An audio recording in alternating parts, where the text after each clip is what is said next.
ইন্দ্রর এখানে লাঞ্চ গোছানো কমপ্লিট হয়ে গেছে। দেখো এখানে আছে ভাত,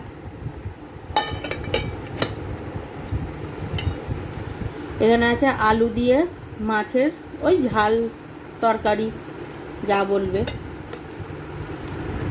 টিফিনের জন্য ওকে দিয়েছি এখানে খিচুড়ি, ওপর থেকে একটুখানি ঘি ছড়ানো আছে। এই দেখো ঘি এখানেও লেগে গেছে। খিচুড়ির সাথে খাওয়ার জন্য এখানে আলুর পকোড়া, আর দেখো এই হচ্ছে পাঁপড়। এই হলো আজকের ইন্দ্রর টিফিন আর লাঞ্চ। আর এখানে দেখো আমাদের বড় সোনা খিচুড়ি খাচ্ছে। আমি মুছে দিচ্ছি, তুই খা, আমি মুছে দিচ্ছি। টাটা, আমতলা পাঠিয়ে দে ভাবি, সাবধানে যাবে। Tata, good morning. তোমরা সবাই কেমন আছো? আশা করছি ভালো আছো, আমিও ভালো আছি। তো এখন ঘড়ির কাঁটায় বাজছে 8:45। তো এই মাত্র ইন্দ্র বেরিয়ে গেল, অফিসে বেরোলো, ওকে টিফিন গুছিয়ে দিলাম। আর আমি এখন খাচ্ছি হিংচের বড়া। ও না ভালো হয়েছে, তেতো না একটু? জামা কাপড় কাচতে দেবো, কিন্তু লোডশেডিং হয়ে গেছে, তার জন্য দিতে পারছি না। চলো এখন আমি যাব বেগুন ভাজতে, কারণ টিফিন খাবো। এখন 10টা বাজছে, তো বেগুনটা ভেজে আমি টিফিনটা খাবো। তার আগে আমি দেব কিছু জামা কাপড় আছে, সেগুলো কাচতে দেব। আমাদের এখানে আজকের লাইনটা মানে বারবার যাচ্ছে আর আসছে। ওই ধরো 10-15 মিনিট ছাড়া ছাড়া যাচ্ছে আসছে। তো এখন দেখছি অনেকক্ষণ রয়েছে, লাইনটা যাচ্ছে না এখন আর। তো এখন জামা কাপড় কটা কাচতে দিই, দিয়ে তারপর বেগুন ভেজে আর বেগুন ভাজা দিয়ে মুড়ি খাবো। তোমরা সবাই জানো যে আমি মুড়ি খেতে কতটা ভালোবাসি। তো চলো আমি আগে জামা কাপড় কটা কাচতে দিয়ে দিই।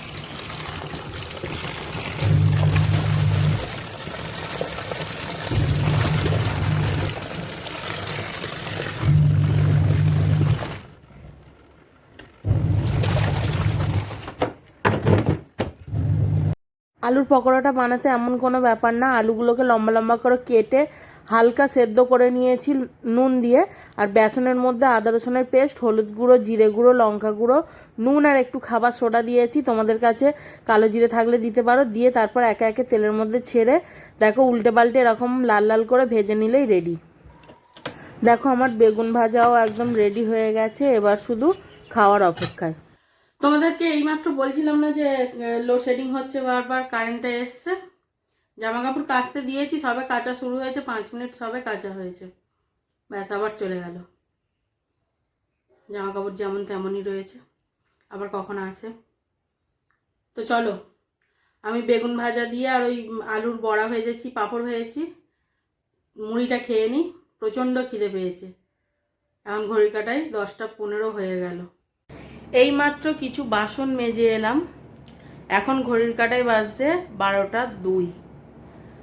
তো বাসন কটা মেজে এলাম, মানে সকালে যা রান্না হয়েছিল সেই বাসনগুলো মেজে এলাম। এখন বিছানাটা একটু গুছিয়ে নেব, তারপরে আমি করব মাছের তরকারি কচু দিয়ে, গাঁটি কচু দিয়ে মাছের তরকারি। ইন্দ্র খায় না, ওর জন্য মাছ আলু দিয়ে করে দিয়ে দিয়েছি ওকে লাঞ্চে। আমার জন্য গাঁটি কচু দিয়ে মাছের তরকারি বানাবো। আর লাইনটা এত ডিস্টার্ব করছে, আমি জামা কাপড় কাচতে দিয়েছি, আবার লাইন চলে গেছিল, যাচ্ছে আসছে সারাদিন। অন্তত সকাল থেকে এখন পর্যন্ত 12টা পর্যন্ত না হলেও 8-10 বার লোডশেডিং হয়েছে। যাচ্ছে আসছে, বিরক্ত লেগে যাচ্ছে। এইভাবে কি আর জামা কাপড় কেচে শুকনো করতে দেওয়া যায়? এমনিতেই বৃষ্টি হচ্ছে বর্ষা বাদলের দিনে, ঠিকঠাকভাবে রোদ হচ্ছে না, মেঘলা ওয়েদার, তার উপরে আবার এরকম জামা কাপড়ও শুকনো করতে পারছি না। আর দেখবে এই বর্ষাকালে রোদে না ঠিক শুকনো হলে না জামা কাপড় একটা ভ্যাপসা গন্ধ হয়ে যায়। আর ঘরের মধ্যে দিলে তো আবার এসি চলছে, মানে আর কোনো কথাই হবে না। আর ঘরের মধ্যে কোথায় দেবো, কোনো তার লাগানোর মানে দড়ি দেওয়ার তো কোনো জায়গা নেই, বিরক্ত লেগে যাচ্ছে। তো চলো আমি বিছানাটা ঝটপট গুছিয়ে নিই, তারপরে তরকারি বানাবো।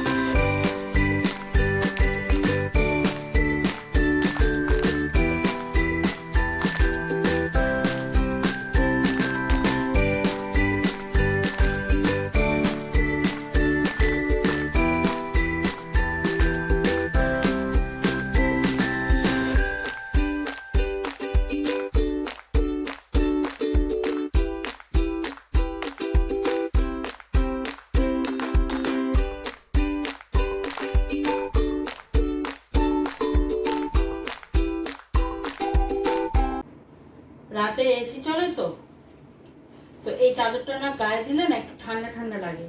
মানে এসি বন্ধ করে দিলে হচ্ছে গরম লাগছে, এসি চালালে ঠান্ডা লাগছে। আমাদের 26-এ এসি চলে, 28-এ কখনো কখনো দিয়ে দিই, 24-এ তো চালিয়ে রাখাই যায় না। টেম্পারেচার কমানো বাড়ানোর পরেও এই গরমের মধ্যে এই চাদরটা গায়ে দিতে লাগছে। আর এসির মধ্যে সবসময় একটা চাদর অবশ্যই অন্তত মাথাটা চাপা দিয়ে শোয়া উচিত, কারণ এসির ঠান্ডা হচ্ছে প্রচন্ড পরিমাণে খারাপ ঠান্ডা, প্রচন্ড ক্ষতি করে শরীরে। দেখবে কন্টিনিউ একভাবে, তুমি একদিন ট্রাই করে দেখো, কন্টিনিউ একভাবে এসিতে থাকছো, মুখের সামনে খাবার দাবার ধরে দিচ্ছে, যেটা আমার বাপের বাড়ি গেলে হয়। সবসময় এসিতে থাকি, মা তিশা আছে, খাবার দাবার মুখের কাছে চলে আসছে, আমি এসিতে শুয়ে এডিট করছি, এসিতে শুয়ে টিভি দেখছি, সবকিছুই এসির মধ্যে হচ্ছে, তখন আমার গা হাত পা প্রচন্ড ব্যথা।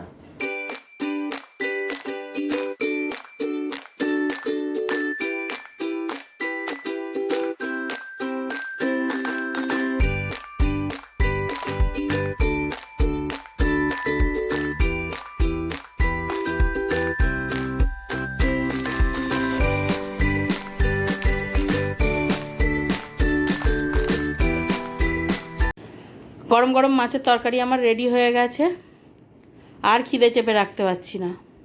এখন আমি ভাত খাবো, আর ঘড়ির কাঁটায় এখন বাজে দুপুর 2টো। গরম গরম মাছের তরকারি দিয়ে ভাতটা খেয়ে নিই, তোমাদের সাথে দেখা হবে আবার সেই বিকালে। আর এই দেখো, এই জামা কাপড়গুলো ভাঁজ করতে হবে, এখন তো আর পারবো না, হয় বিকালে ভাঁজ করবো, না যদি সময় পাই বিকালে সন্ধ্যাবেলা ভাঁজ করব, পাট করে রেখে দেবো গুছিয়ে।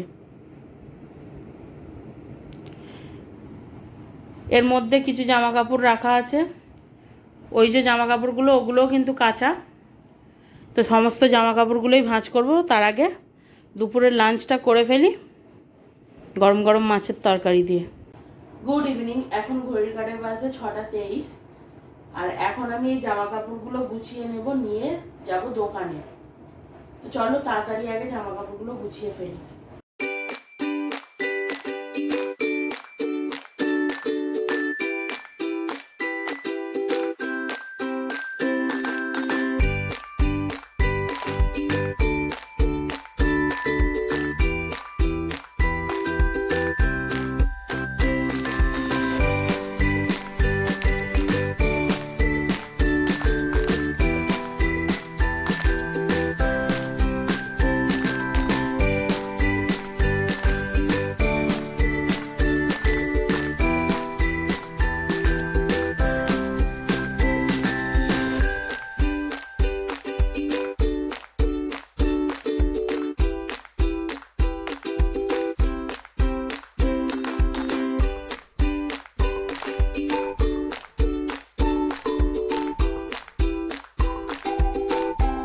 তো আমার সন্ধে দেওয়া কমপ্লিট হয়ে গেছে, এখন আমি দোকানের দিকে যাব। জানোই তো প্রত্যেক দিন দোকানে যাই, তো চলো দোকানের দিকে যাই। আবার একটু পর ওই 8টা নাগাদ আসবো, এসে রাতের ডিনার বানাতে হবে। তো চলো, তো আমি দোকান থেকে এইমাত্র এলাম, এখন ঘড়িতে বাজছে 7টা 54। মা চপ কিনে দিল, নিয়ে এলাম। এখন একটু টিফিন খাবো, খেয়ে তারপর রাতের ডিনার বানাবো। সোয়াবিনটা একটু ভিজিয়ে রেখেছি, রাতে সোয়াবিন আলুর তরকারি আর রুটি বানাবো। সোয়াবিনটা একটু ভিজিয়ে রেখেছি, টিফিনটা খেয়ে নিয়ে তারপরে ডিনারটা বানাবো। তো টিফিনটা খেয়ে আমি সোয়াবিন আলুর তরকারি আর রুটি আমার বানানো হয়ে গেছে। তারপরে মানে রাতের ডিনার বানিয়ে এত ঘাম দিয়েছিল, কষ্ট হচ্ছিল, মানে কষ্ট বলতে গেলে গায়ে ঘাম না একটা কেমন একটা লাগছিল। তো আমি একটুখানি ফ্রেশ হয়ে নিলাম, মাথায় জল দিইনি কিন্তু গা ভালো করে ধুয়ে নিয়েছি। ফ্রেশ হয়ে এখন বসেছি কালকের সবজি কাটতে, কাল যেহেতু তাড়াতাড়ি রান্নার ব্যাপার আছে তো তার জন্য সবজি কাটতে বসেছি। আর আজকের ভিডিওটা আমি এখানেই এন্ড করছি। তোমাদের সাথে দেখা হবে আবারও নতুন কোনো একটা ব্লগে। ততক্ষণে তোমরা ভালো থাকবে, সুস্থ থাকবে, সাবধানে থাকবে আর অবশ্যই অবশ্যই হাসি খুশি থাকবে। আর আমার আজকের ভিডিওটা যদি তোমাদের ভালো লেগে থাকে তাহলে একটা লাইক, কমেন্ট, শেয়ার আর অবশ্যই অবশ্যই আমার চ্যানেলটা সাবস্ক্রাইব করে আমার পাশে থাকবে। তো চলো আজকের মতো good night, tata, Radhe Radhe.